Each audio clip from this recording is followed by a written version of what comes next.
Bismillahirrahmanirrahim. Assalamualaikum warahmatullahi wabarakatuh. Alhamdulillahil atiyah.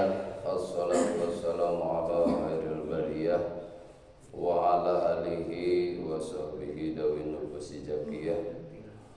Amma ba'du, qala Allah ta'ala fil Qur'anil azim wa huwa asdaqul qailin. A'udzu billahi minasyaitonir rajim. Bismillahirrahmanirrahim. Ya ayyuhalladzina amanu taqullaha wa kunu ma'as shadiqin. Al-ayat wa rasul alam. Puji dan rasa syukur mati kira panjatkan kehadirat Allah yang Maha Kuasa. Alhamdulillah, pada pagi ini kita bisa berkumpul bermuajahah dalam rangka mengkaji ilmu Allah.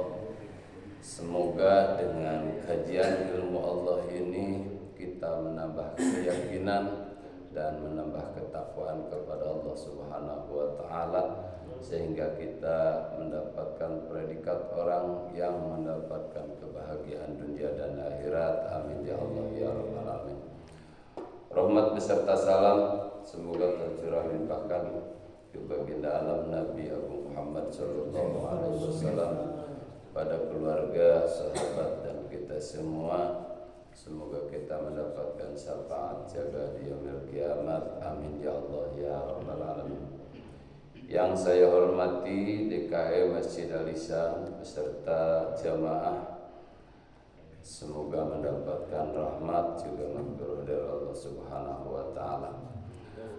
Pada kajian kali ini saya akan bacakan hadis yang kedua di dalam bab as-sidqu, masih tentang kejujuran.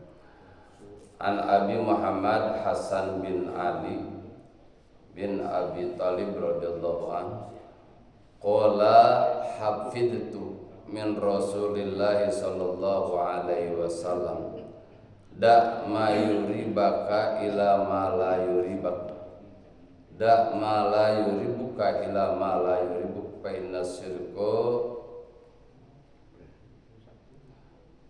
Ini enggak kelihatan, maaf ya.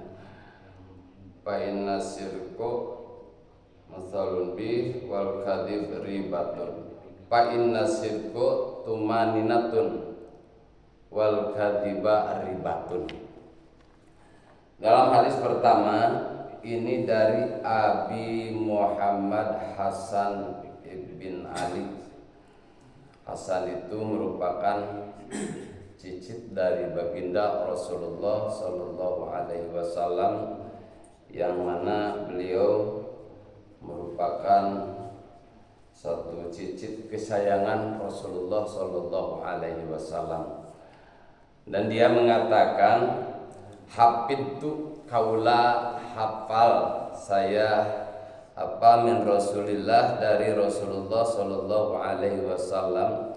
Katanya, dak, tinggalkan olehmu mayuribuk, apa-apa yang diragukan oleh kamu, ilama la yuribuk, kepada perkara yang memang tidak meragukan kepada kamu.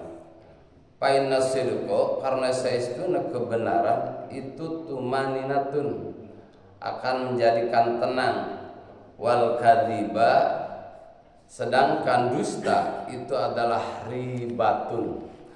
Ribatun itu merupakan satu dusta. Ribatun itu ada keraguan di dalam hati. Makanya di dalam hadis ini menerangkan tentang ternyata betapa dahsyatnya orang yang sangat jujur, orang yang sangat benar, itu akan menjadikan satu tenang di dalam kehidupan kita. Makanya kalau kita sudah diawali dengan kehidupan tidak jujur ataupun tidak benar, apapun itu yang dilakukan, maka kesananya akan menjadikan ribatun. Ribatun itu akan jadi ragu untuk melaksanakan sesuatu. Yang dikatakan oleh Abi Hasan Muhammad bin Ali ini adalah bisa dilakukan dengan cara ucapan, pekerjaan, ataupun apapun yang dilakukan. Jadi bukan hanya cuma ucapan, apapun yang memang di dalam hati kita melaksanakan sesuatu itu ada keraguan, maka kata Rasulullah Shallallahu Alaihi Wasallam, udah tinggalkan aja. Kalau biasanya yang meragukan itu urusan-urusan harta, yang memang di dalam hadis Rasulullah Shallallahu Alaihi Wasallam sudah berkata bahwa al halal bayyinun wal haram bayyinun. Halal itu adalah udah jelas, haram pun itu udah jelas. Maka kalau di dalam hati kita untuk melaksanakan sesuatu ada keraguan, maka tinggalkan aja. Wa bainahuma mutasabihatun. Karena antara halal dan haram itu ada yang dinamakan subhat. Subhat itu ragu atas apa ini halal ataupun haram. Kalau biasa di kita dicontohkan para ulama itu seperti ikan di dalam sungai. Nah, ikan di dalam sungai itu adalah subhat. Kalau memang kita ada keraguan untuk memakan ikan itu, udah tinggalkan aja. Karena apa? Karena kalau ragu itu akan mendekati kepada sifat haram. Kalau ragu itu akan mendekati kepada sifat haram, maka luar biasa. Di dalam hadis itu udah dijelaskan seperti binatang-binatang liar yang memang ada yang halal, ada yang haram. Contoh itu seluruh makanan yang ada di lautan itu semuanya halal, terkecuali binatang-binatang amfibi yang bisa hidup di dua alam, seperti katak, kodok, itu haram hukumnya. Tak ada pun yang hidup di atas atau disebut burung, itu juga ada batasan. Setiap makhluk yang punya pencakar, jadi ke depan dua kakinya, ke belakang dua, maka itu haram hukumnya, haram dimakan. Adapun kalau kita ada keraguan, kita mendapatkan satu burung ini nggak tahu apa ini halal atau haram, udah kalau ada ragu ya tinggalkan aja. Karena Rasul itu menegaskan, tinggalkan aja ilama la yuribu, kepada memang itu barang yang sudah tidak meragukan kepada kita.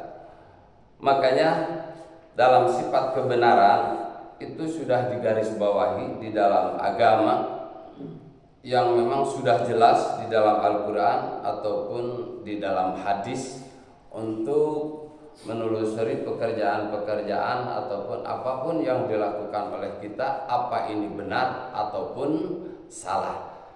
Karena kalau memang kita melaksanakan sesuatu yang ada keraguan di dalam hati, maka kesananya tidak akan tenang. Beda kalau kita melaksanakan pekerjaan yang memang sudah pasti kata hati kita itu adalah benar. Ya jangan jauh-jauh, kalau kita melaksanakan sholat aja, sholat ini udah benar, kan kita akan tenang melaksanakan sholat. Dan kalau memang di dalam hati kita ini, ini ragu, apa ini benar atau tidak, udah tinggalkan aja. Kalau memang itu ragu di dalam pekerjaan. Yang ketiga, an Abi Sufyan,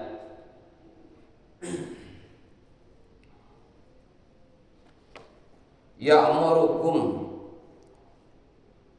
ada suatu kisah ini dikisahkan, ada seorang raja yang namanya Raja Hercules.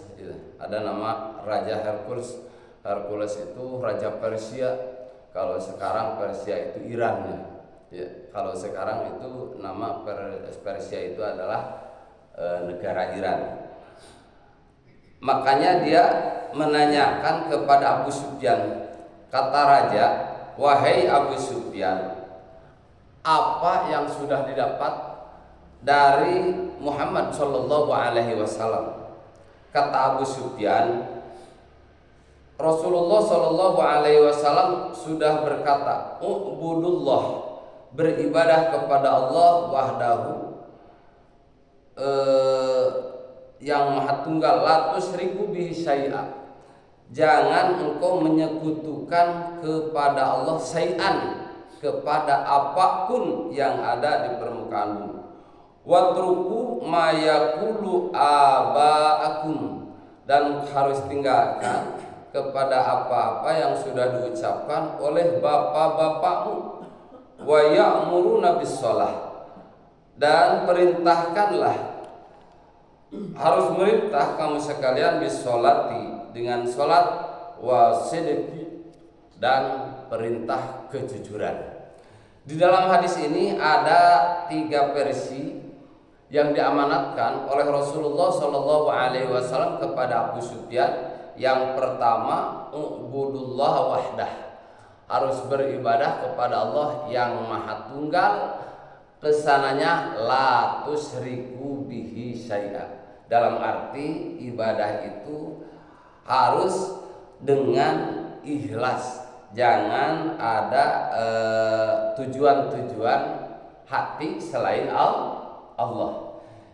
Yang kedua, watruku mayaqulu abakum, dan tinggalkanlah apa-apa yang sudah diucapkan oleh bapak-bapak kamu sekalian.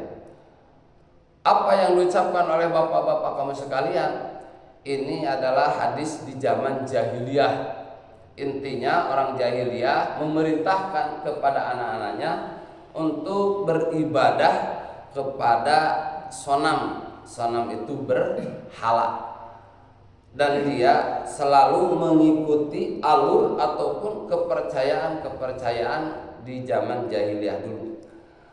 Lalu wa ya'muruna bis-shalah was-sidqi, dan harus merintahkan kamu sekalian bis-sholati, dengan melaksanakan sholat, was-sidqi, dan sifat jujur ataupun sifat benar. Intinya di dalam hadis kedua ini Rasulullah Shallallahu Alaihi Wasallam mensejajarkan antara perintah sholat dan perintah sidqi. Itu betapa dahsyatnya orang yang sangat benar, orang yang sangat jujur itu disejajarkan dengan perintah sholat. Ini saking hebatnya itu sifat sidik. Makanya saya kemarin sudah mengatakan, jadi sifat sidik ataupun jujur itu di Rasul wajib hukumnya ada, ya. Kalau kita wajib melaksanakan sifat jujur, karena kita memang umat Rasul. Kalau ingin menjadi orang yang memang dipanggil jantan umat baginda Rasulullah Shallallahu Alaihi Wasallam, harus mengikuti alur ataupun akhlak baginda Rasulullah Shallallahu Alaihi Wasallam. Mungkin dalam uraian ini, karena ini tadi 4:30 tentang masalah jujur, saya membacakan 2 hadis. Mungkin di antara jemaah ada yang ingin menanyakan tentang masalah sifat jujur di dalam versi hadis 2 ini. Ya, silakan.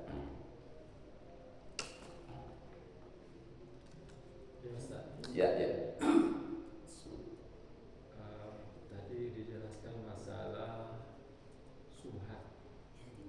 Kalau kita ragu, lebih baik tinggalkan. Ya. Bagaimana kalau misalnya di dalam perdagangan? Kalau sekarang kan jualannya ya jualan online. Iya, ya. Apakah itu? Kadang kita ragu ini benar nggak barangnya, atau ini apa kita beli atau kita jual? Bagaimana itu? Ya. Pandangan masalah jual beli ya mengenai subhat tersebut. Ya. Itu sudah jelas dalam Al-Quran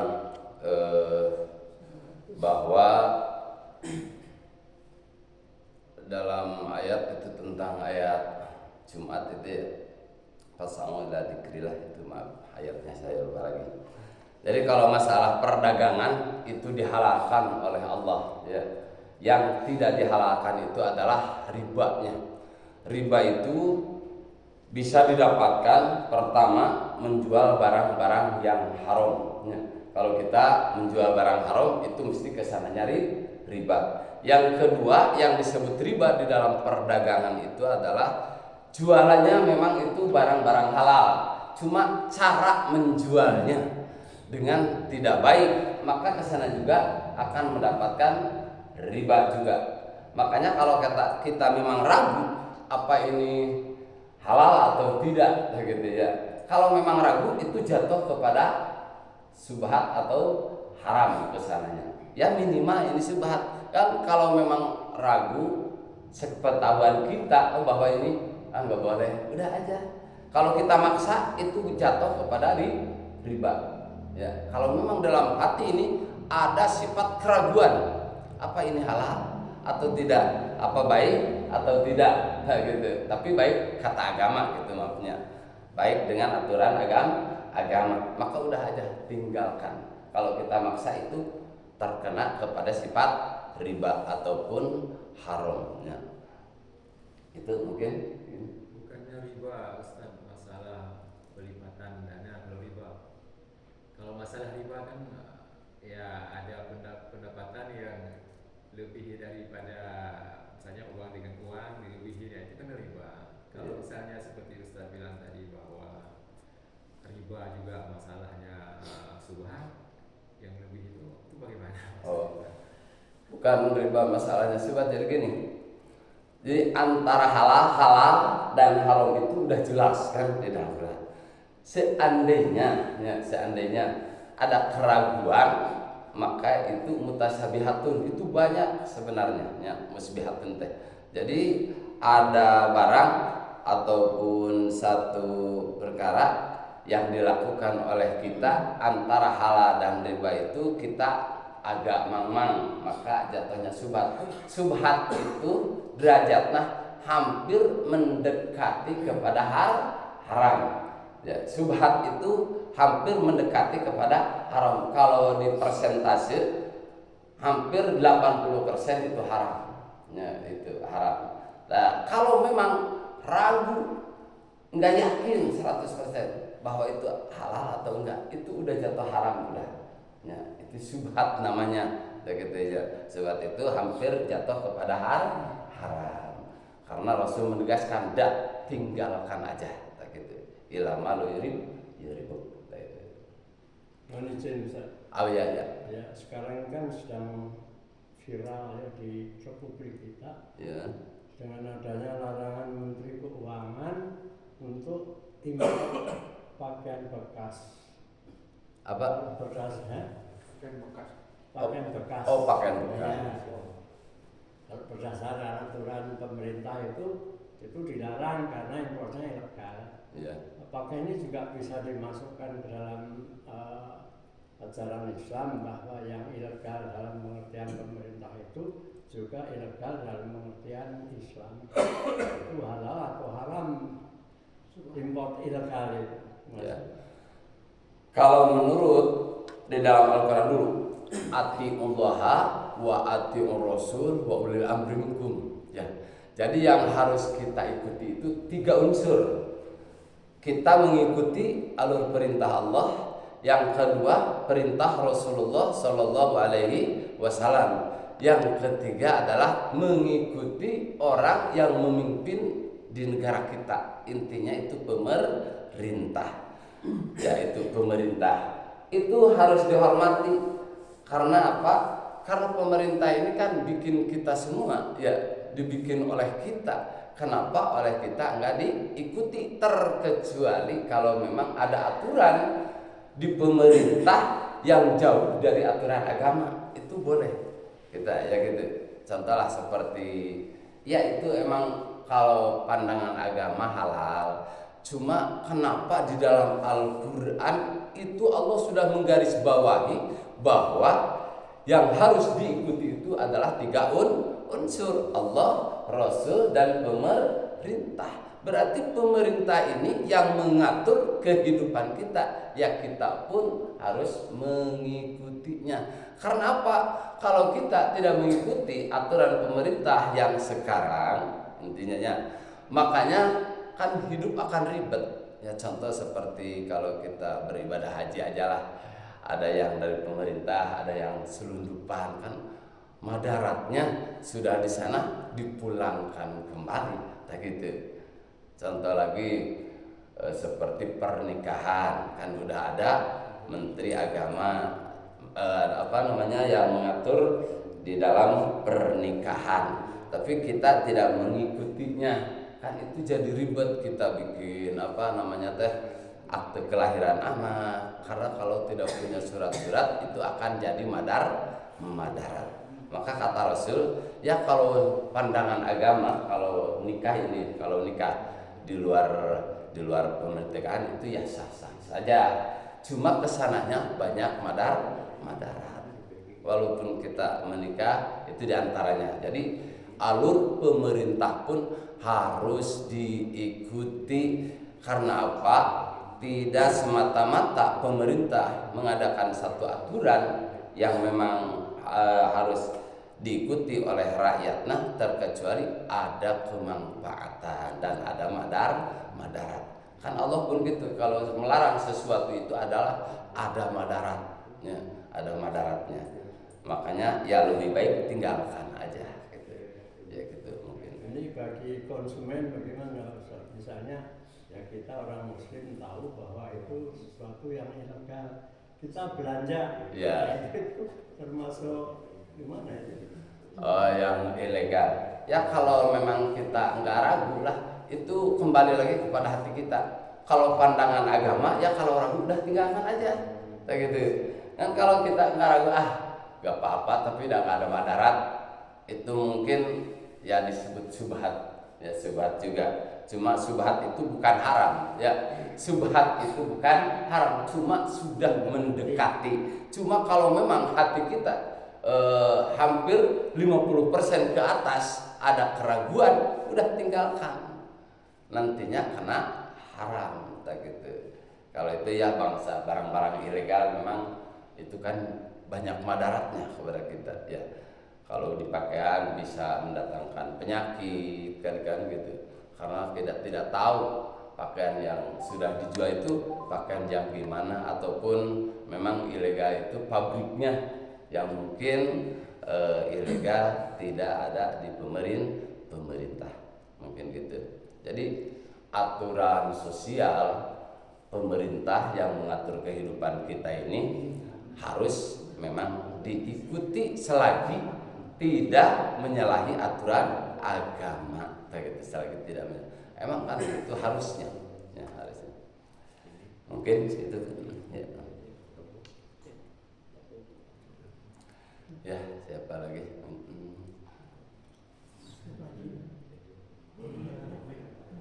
Apa? Ya. Mau nanya Pak, apa bedanya orang jujur sama yang tanggung jawab? Ya, bagus itu. Orang jujur sama tanggung jawab. Kalau tanggung jawab itu cenderungnya kepada amanah. Ya. Kalau orang jujur biasanya bukan hanya di dalam ucapan aja, tapi pekerjaan. Ya mungkin dari sebahagian orang jujur itu yang bertanggung jawab, mungkin gitu ya. Karena di dalam sifat Rasul itu kan beda. Ada sidik, amanah, tabligh, patonah. Sidik, amanah, jujur dan terpercaya. Jadi tanggung jawab itu cenderung kepada terpercaya, ya. Kalau jujur itu dari memang sebagian orang yang terpercaya, bisa yang terpercaya juga termasuk jujur, mungkin gitu ya. Ya amanah itu adalah tanggung jawab, ya. Amanah tanggung jawab. Jadi bisa dipercaya dan tidak pernah mengkhianati kepada pekerjaan. Itu memang jujur ya, gitu. Ya tanggung jawab itu adalah dari sifat jujur. Karena kan itu di dalam sifat Rasul juga dua, ada amanah, ada sidik. Itu mungkin ada perbedaan. Kalau memang tidak ada perbedaan, udah aja sidik, gitu. Ataupun amanah aja, ada amanah aja udah, gitu. Makanya ya saya mah cenderung itu mungkin kalau amanah itu cenderungnya orang yang sangat terpercaya. Kalau sidik itu adalah jujur ya gitu. Mungkin gitu tanggung jawab itu ya, tanggung jawab itu adalah amanah, tanggung jawab itu amanah. Kalau kita sudah diamanahi oleh Allah Subhanahu wa taala untuk melaksanakan beberapa perintah Allah, itu sudah amanah.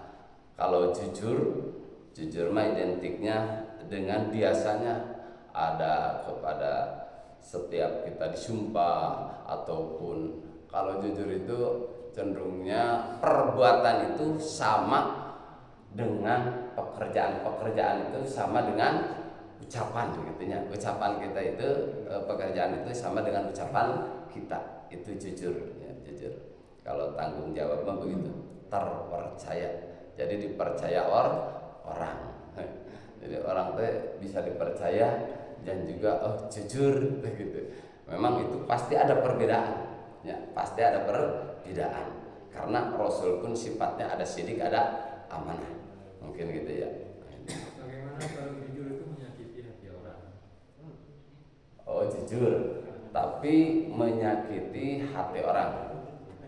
Ya. Memang kalau biasanya yang menyakiti hati orang itu karena pekerjaan yang biasa dia lakukan. Mungkin dengan adanya kejujuran seseorang mungkin asal terasa ngeri. Kalau memang kita melaksanakan perintah Allah walaupun menyakiti orang, itu nggak jadi apa-apa. Ya contoh inilah, dia itu suka mabok ya.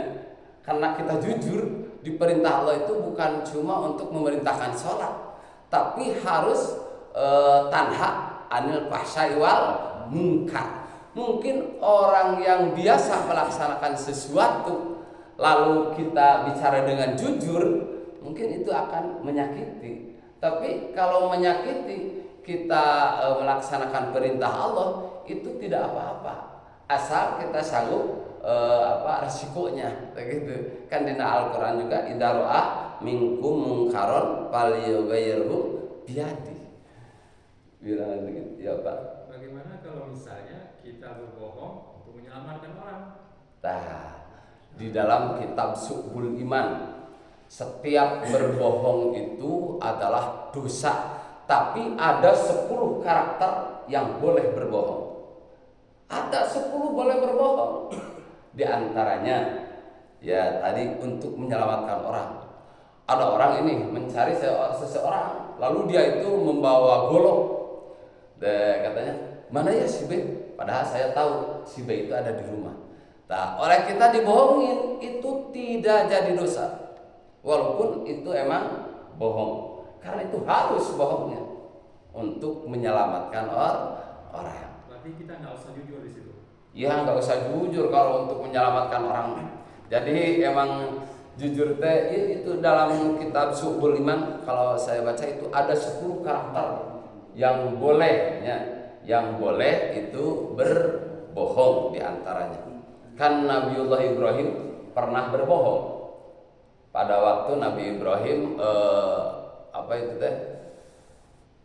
membongkar berhala yang ada di sekeliling Ka'bah, itu kan udah tahu sama Ibrahim itu gampang disebut itu bohong. Nabi itu pangkat Rasul, padahal Nabi dan Rasul tidak pernah bohong. Tapi Nabi Ibrahim itu merasa dosa besar ya.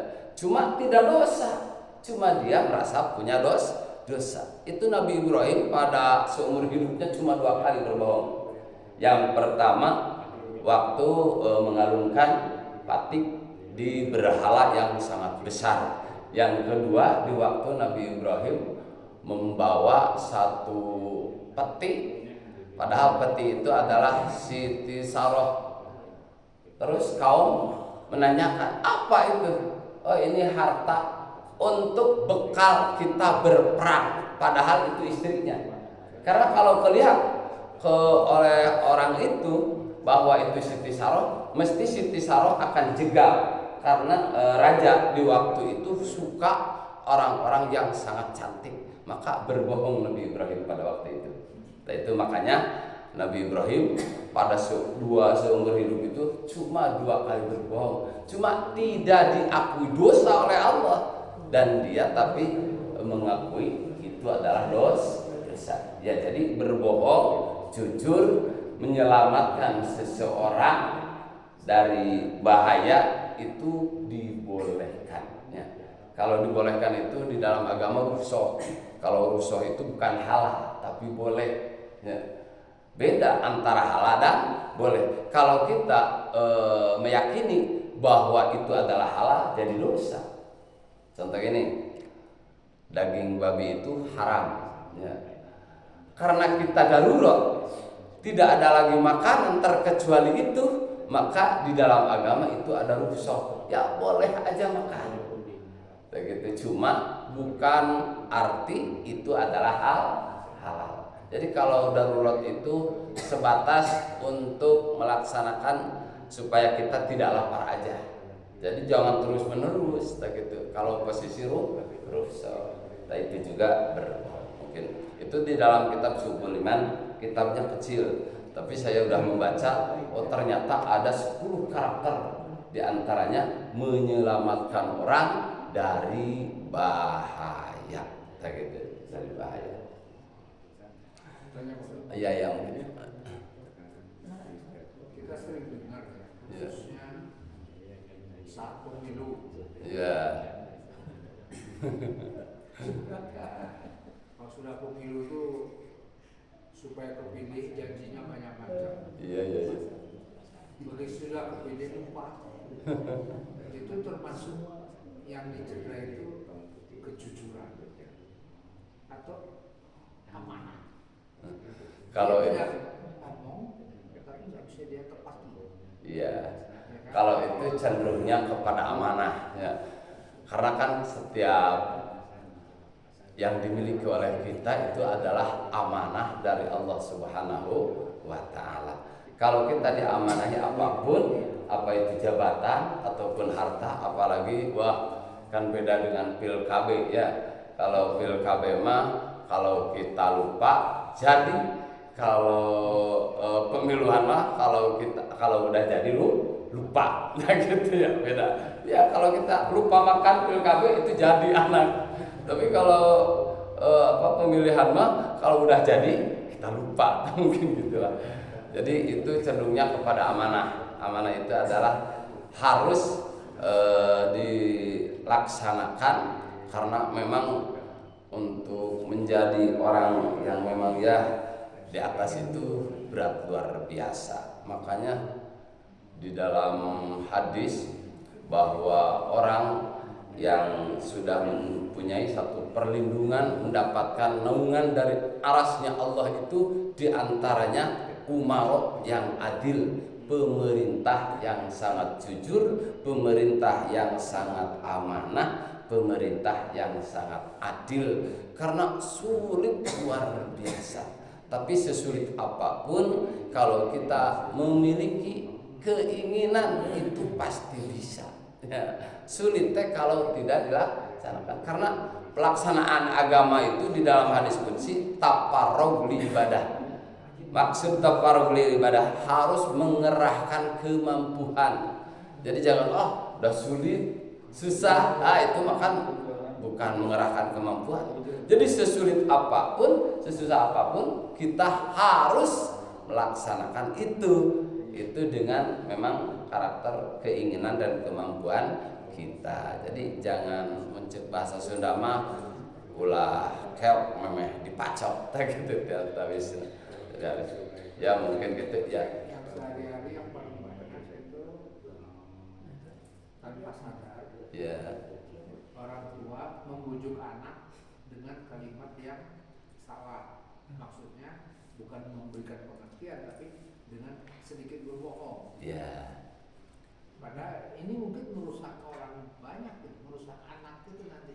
Ya. Itu gimana hukumnya? Kebanyakan membujuk Nah, tapi dengan kalau sedikit hukum itu diantara yang boleh berbohong dari dari orang tua kepada anak. Ya itu tidak jadi dosa. Cuma kalau untuk mendidik jangan mendidik dengan cara berbohong. Ya itu memang dalam agama itu tidak ada bohongnya. Ya karena supaya anak punya motivasi untuk semangat.